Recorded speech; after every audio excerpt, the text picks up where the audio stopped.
So, Shawn, in doing this interview, I mean, I was looking for somebody who is from Las Vegas, who loves Las Vegas, who's also passionate about sports, who's also pretty much up to speed on the A's situation, and is also well-spoken. I feel like you check all of those boxes, just so you know. Wow. Take that, 7th grade teachers. Well-spoken. Is that accurate? Is that accurate? Are you the guy for this? I'm maybe not well-spoken, but I think I just, I'm just like, I am a fan that I'm not here just to protect anything. Like, I'll say what I think about the Oakland A's thing or whatever else it is. I just kind of share my opinion. And I loved watching your stuff. I've never cared about Oakland A's baseball until you spoke, and I started watching this whole thing. And, it's been fun. I'm a Red Sox fan, although this year, pretty bad. So, Look, I just wanted the honest Vegas take. Hopefully you'll give that to me. I trust your perspective and your job and your place in the community. I figure you're a good person to do this. And by the way, like how we connected, I think is interesting. I found some of your videos from your radio show with Amy. You guys talk about news and current events, and I was doing a what the Vegas media is saying about the A's situation. So I found you randomly, then we found each other randomly. It's crazy. We are bonded by the mediocrity of the A's management. You're welcome. I'll say that for you. I mean, we don't just talk about current events, but we have a news segment, and I try to hit it on the nose. How can I break this down so that the average listener in 30 seconds will know what's going on with this? And not like, ooh, the baseball's coming, exciting. It's like, hey, they're going to build it on the southeast corner of this plot of land, and no stadium that has a retractable roof has ever been built there, and it's going to be blocked. So like all these renderings showing the beautiful strip and everything aren't going to be there. But sure, it's coming. Like that's essentially how I'd break it down. And I've done articles on the website about it too. And yeah, just trying to do truth to power. I'm a big sports fan. When I moved here in 2006, and we were persona non grata for anything professional sports. Because of betting or market size? Because of betting or market size? Well, probably more betting. Market size was getting there, but definitely because of betting. And, the NFL would hammer down if you ever had a Super Bowl party here or whatever, if like a NFL player was having an event here. Oh my goodness. Wow. Like they would stop them from having it. And now you have casinos betting or advertising in the middle of the game. So for us having NFL here is like laughably, it's hysterical. You're hosting the Super Bowl in a couple months, by the way, in case you forgot. Nuts. Absolutely nuts. And you know what? The weird thing, this is why Vegas is a weird market. We're going to host the Super Bowl, and I think we'll maybe make $100 million more than we typically would make for the Super Bowl week. Because where Super Bowl is might be the first place everyone goes, and the second place everyone goes is Vegas. So this place is packed on Super Bowl weekend anyways. And that's without having to pay for security or any of the craziness that goes along with it. So like if we make more than we typically do, I'd be stunned. Interesting. I really would be. Interesting. But it's an interesting market. When the Golden Knights came here, I was all in. Like I was there in the press conference where Bettman, boo, you have to say it legally. He said that he was going to be opening up deposits and allowing the team to open up deposits before they were even named the Golden Knights. And immediately, like Mark Chinook, who's the PA guy or the host in arena host, he was the guy that I got my deposit through. And when we finally got a team, I'm like, yes, all in on the Knights. We all know what happened 1 October, super emotional and an incredible story. It's been great. The Raiders, I'm a Patriots fan. So like we have beef. Like, I don't have beef. Raiders fans have beef. I'm sorry. Even Brady knows it was a pass. It was definitely a fumble. It wasn't a pass. It was definitely a fumble, but it is what it is. But with the Raiders, it's just there's history that comes with that. And football, unlike NHL, which is the number 4 sport by a decent margin, like people have their allegiances in the NFL. This is a very interesting market. A lot of transient people, quote unquote, in the sense that they've come from somewhere else. Not that no one cares about here, but like they brought their fandom from back there and brought it with them. And so, like we've seen it with the Raiders. It's kind of like an extension of the Las Vegas Convention and Visitors Authority now. It's not its own team. There's no black hole at Allegiant Stadium. It's, hey, top bidder, get your tickets. The most expensive ticket in the NFL. There's a lot of terrible towels out there when the Steelers were in town recently. Yeah. And when the Patriots were in town, it was about a 60-40 Patriots. Maybe, I'm not sure which one was the 60. It was close. Yeah. It's just, I used to hear about the fear of going to check them out in Oakland. Like, you would never wear another team's jersey. You'll get stabbed in the parking lot. Don't do it. And now it's like, and even the governor says flat out, like, it's just a tourism play. Yeah. We're just getting people in for the tourism. And Mark Davis has made a ton of money, whether the team wins or loses. If the team stinks, it doesn't matter, because if the Chiefs are coming to town, Kansas City's coming to town. Patriots, I know people that are planning their trip months in advance to come here. It'll be the last game in Vegas for 5-6 years for the Patriots. So it's been a good play in that sense. But like, as far as like local fandom, I will say they dove in head first for the market. The public financing, I hated, because it was $750 million. And then like last second before they're about to vote on it, they're like, oh, by the way, we're going to need like $900 million in infrastructure improvements. So if you can do that, okay, good luck. Enjoy your voting. And Sheldon Adelson, who at that point owned the Las Vegas Sands, had given a lot of money to the deal makers in town. And you can see it's all public record who got money from who. Yeah. And he gave to all these Republicans, and 4 Democrats got money from Sheldon Adelson. It's like, wait a second, that never happens. And they just so happened to have voted for Allegiant Stadium and the public funding. I'm like, there it is. That's what made it happen. So in terms of the A's and baseball, like largely potentially coming to Las Vegas, some would even say likely. I mean, here in Northern California, there are some overwhelming bad feelings about everything, and just emotionally, logistically, like bad feelings in a lot of ways. I'm wondering if on the flip side, if it truly is a 180 in Las Vegas, are there like really overwhelming good feelings among Las Vegans that they want this, they like this, they're excited about this? Is this a big hype thing being talked about down there? I don't know. I'm asking maybe in a leading way, but I don't think that Las Vegas has this really big appetite for what's coming down there. I think you're kind of headed there. It's not because emotion's a good thing, whether you love or hate. It's an emotion. It's how Howard Stern made his money. Even the people that hated him watched it. Right. I don't hear a lot of people talking about the A's coming. I just don't. Like, there's not people in the streets like, hey, A's. I do hear a lot of teachers like, how the hell are you going to be able to make the money from this? But like, we're asking for more than $50,000 a year for starting salary for teachers that are busting their ass. Like, that's what I hear more of. It's just kind of like, man, this state will give a blank check to anything if it brings butts in seats. That's the whole policy here in Vegas. We want heads in beds. That's actually the official term. Heads in beds. They just want to get people in the casinos, at the hotels, get the tourism going, because it's our number one thing. Yeah. And baseball has this interesting thing where, like, sure, yeah, football came here and it gets people here on the weekend, but during the weekend around these times where football is, like, people are here anyways. We're at like 89% capacity anyway. So all it did was rise the room rates. Having baseball here, you can get people in during the summertime when things slow down because it's 110 degrees and you can't cry because it evaporates before it even hits your cheek.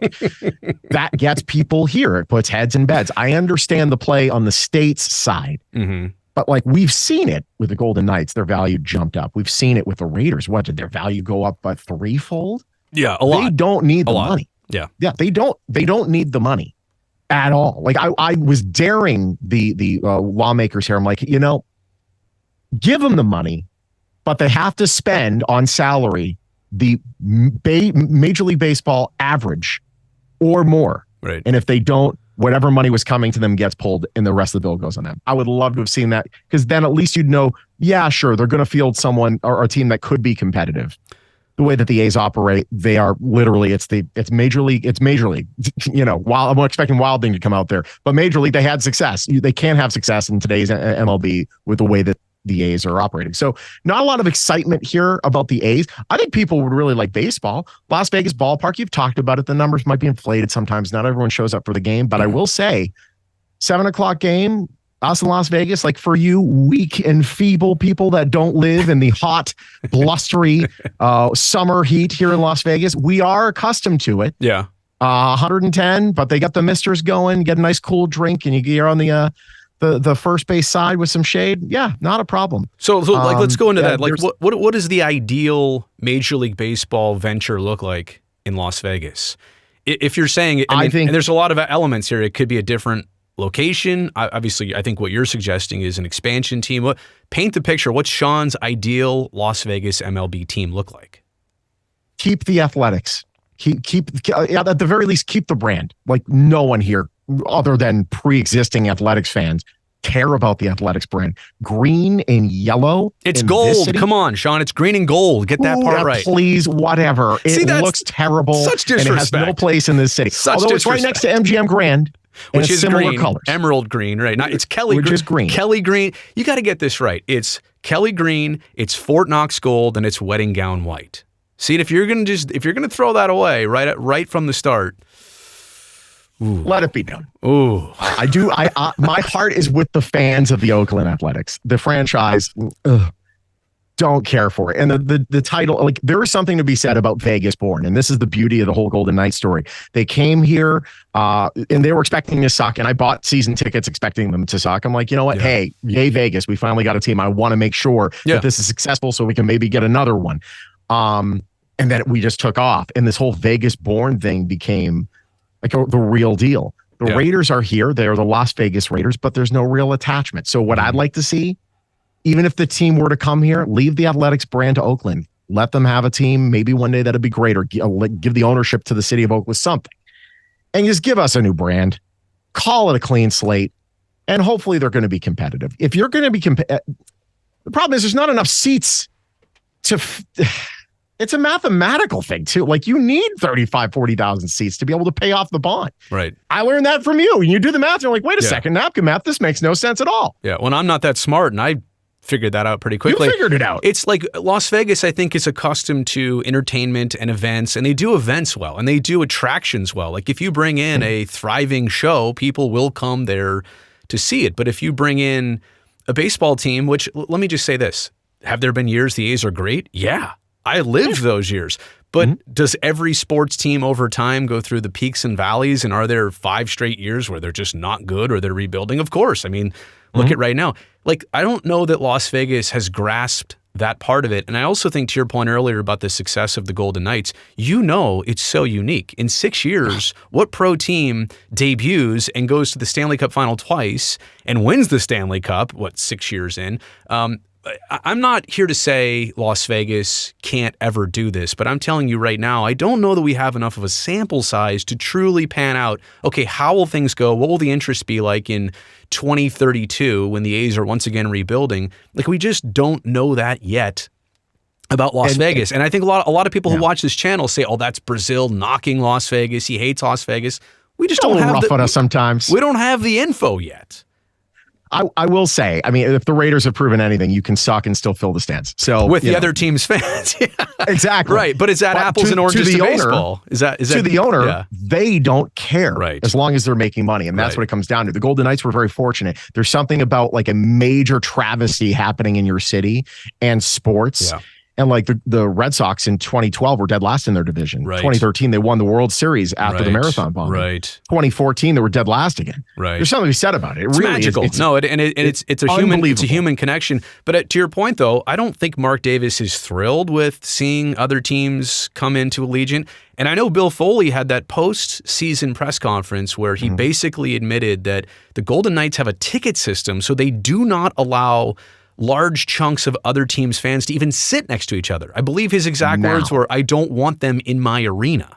Sure, it was, and it was great to hear. I will say that is now. That was not then. That first year, there were a lot of out-of-town people that purchased season tickets, and they were reselling them en masse. Yeah. And we had, like, when the Detroit Red Wings are in town, or Chicago Blackhawks, I mean, a lot of snowbirds. No joke. 60-40, 70-30 takeovers from we have a big Chicago contingency here in Vegas.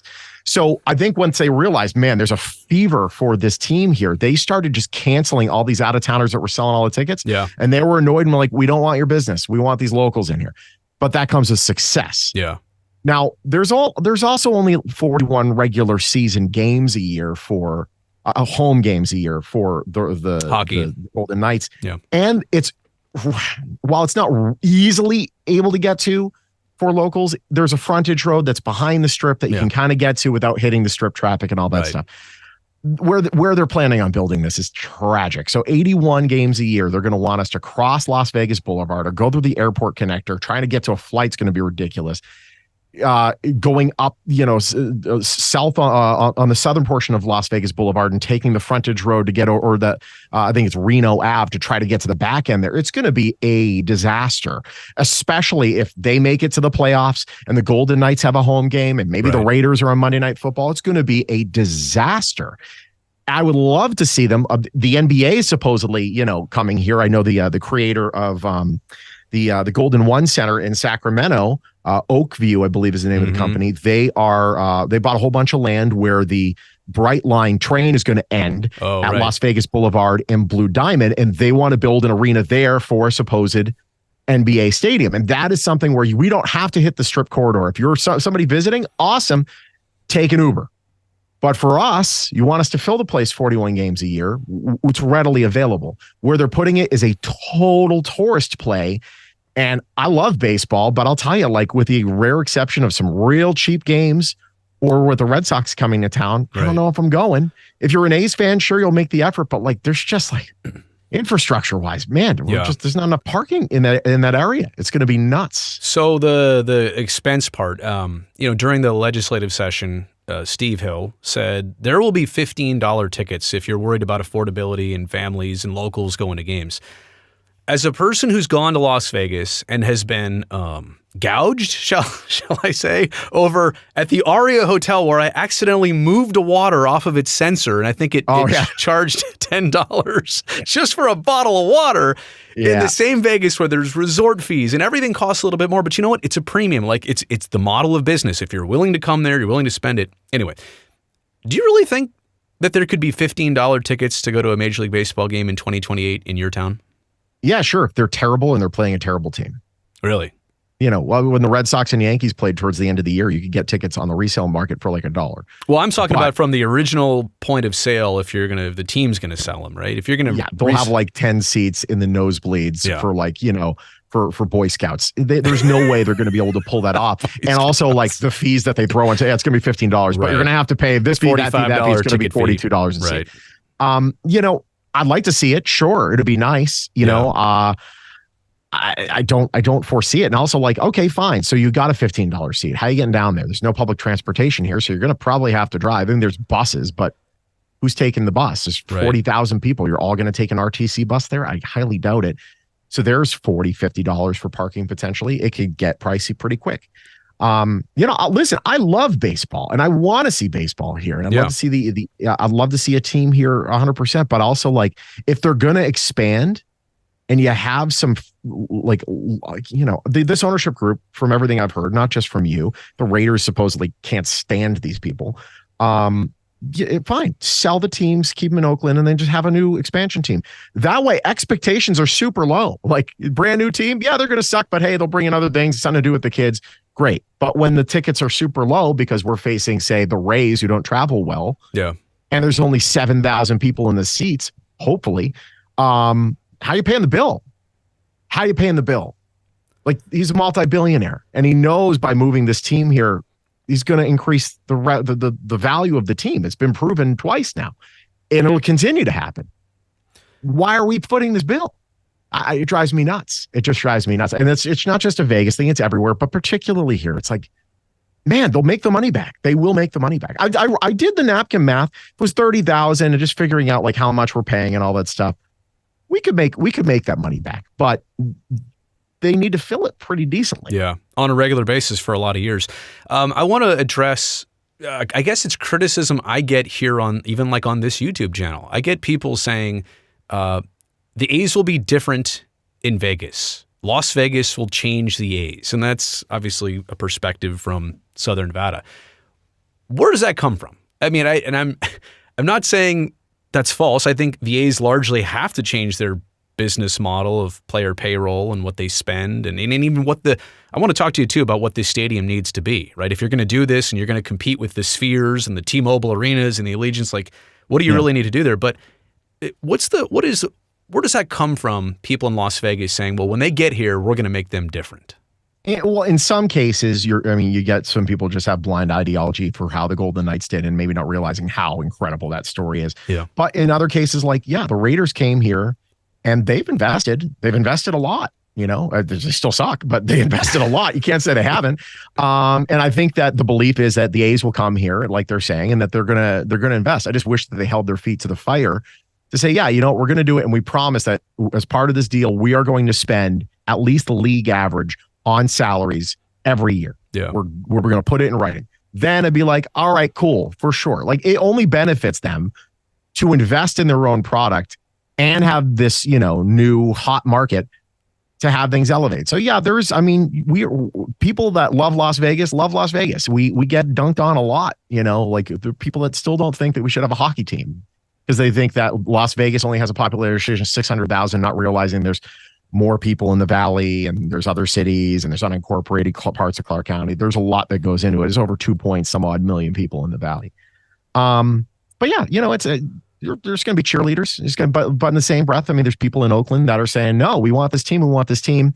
And I get it. You don't want to show up for a team that sucks. You don't want to make the rich richer, even though they're not giving you anything. I get it. It's a delicate balance, but I think they would have some success in Vegas, but I don't think we'd pay the bond. I think that if they just keep continuing to do mediocre and just trying to do the bare minimum to be able to get what they're getting from the rev share, then we're going nowhere. So what does this ballpark need to be?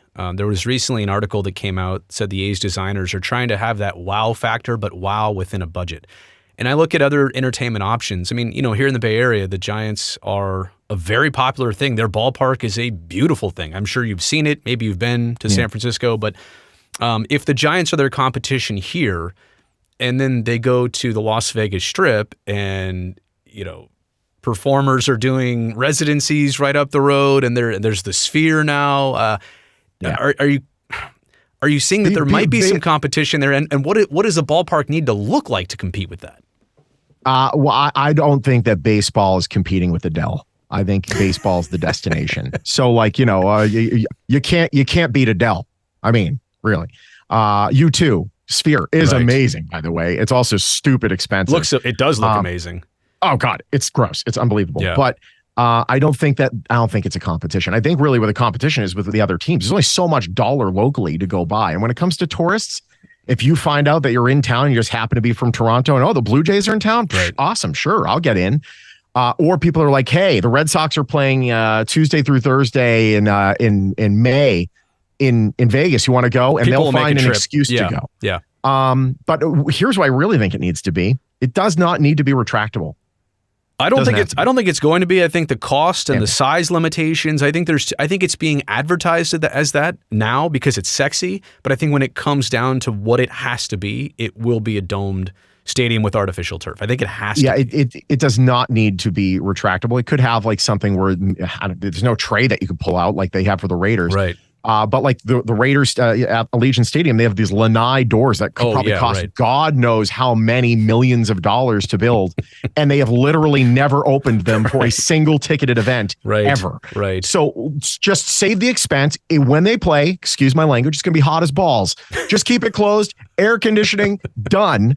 That's how I do it. You can't even put windows out to the Strip because you're going to have 3 big Bally's properties right there. Right. So, LED lights, a little whiz bang action, maybe a pool and we go a little Arizona there, whatever. Right. But, ultimately put a good product on the field. If you want the locals to show up, they're not showing up for losers. So, I'm an XFL guy. Like I have season tickets to the XFL. Wow. I love sports. Wow. Yeah. I knew you're the right guy. I knew you're the right guy for this. So but I'm not going to go through the trouble of going to support a local team that doesn't really support its own team. Yeah. So, I'd love to see a different ownership group here, frankly, but it won't happen. The odds of it happening here are pretty high, but yeah, they're not doing retractable in that spot, and it's going to be a lot uglier than they made it look in the renderings. I haven't seen the new renderings yet, but I would imagine that with a potential vote for baseball right around the corner, if they're going to vote on the 16th of November, the renderings might come out on the 15th based on what happened last time. If you're lucky. Yeah, I know. Brody, if you're lucky. I want to ask you this. I got one more thing for you. The public money has passed, right? SB1, I did hours of coverage, and I know all of your state and local politicians more than I even know my own here in California, I feel like. But if it does come down to signatures being collected, they need 102,000. across 4 different zones of the state. And they need to do that by next summer and put this on a 2024 ballot. It all seems weird because literally baseball in 6 weeks could approve this. But the money, I suppose, could be challenged and could go away at some time in 2024. If it ever came to an actual referendum vote, if there were enough signatures to put that on a ballot, I mean, referendum votes typically don't pass. Would it be any different in Las Vegas? Oh, I don't think there'd be a chance that they would approve of the funding. I don't think so. Then that's why they kind of bum rushed it in the last second, is to make sure that there was very little public and literally very little oversight. Let's just hammer this thing through. It was on purpose. And it's kind of like what happened with the Raiders. It was on purpose too. A Las Vegas ballpark is sponsored by the Las Vegas Convention and Visitors Authority. That's why it's named Las Vegas TM Ballpark. They're advertising Las Vegas. Come here. To Las Vegas. Even though it's in Summerlin, which I know is technically Las Vegas. Am I right? It's technically Las Vegas? Well, that little part, I believe, is like the western tip, potentially. Okay. But like the amount of money they spent on that, they could have sponsored the stadiums of all the other teams in the division combined. Oh, wow. It was another publicly funded stadium. So, whether or not that happens, I don't think it would stop anything, frankly. I don't know if it would be binding. I don't know. But I don't think that it would pass. I'm not sure, especially with the way the teachers union is really, at loggerheads with Clark County School District here right now. I don't think it would. Well, they're getting sued too right now. The Schools Over Stadiums group. So yep, and it's interesting. So yeah, I don't think that would pass if it did hit a referendum vote. But I don't think it would stop anything. If shovels are in the ground, I don't think they're going to say, "Oh, sorry." I don't think that's going to happen. So, we'll see. It's been a pleasure chatting with you, and I have to say that your job is actually something I'm envious of. Like I secretly always wanted to be a music radio DJ. I want to hit the post every single time when I talk up a song. What's the number one song that you would play? Like if you and I were finishing a segment, what song would you play right now on VGS? We Didn't Start the Fire from Fall Out Boy, the cover right now. Nice long 25-second intro. And then we could just, make our own lyrics about all the people in the Oakland Athletics organization that have made this a terrible experience. When they do come to Vegas, which I believe they are probably going to end up coming here. Yeah. But when they do, Brody, I do welcome you to our fair city. I will show you that Las Vegas is not just a bunch of hookers. The kids can have fun here too. I couldn't end it any different than that. I could end it better than that. I couldn't end it any different than that. Shawn, honestly, thanks for your honesty and doing this. And just, again, as somebody I just wanted to sample and get your perspectives on it. Keep up the good work, and we will definitely be in touch. Big fan of you, buddy. Keep it up. Thank you.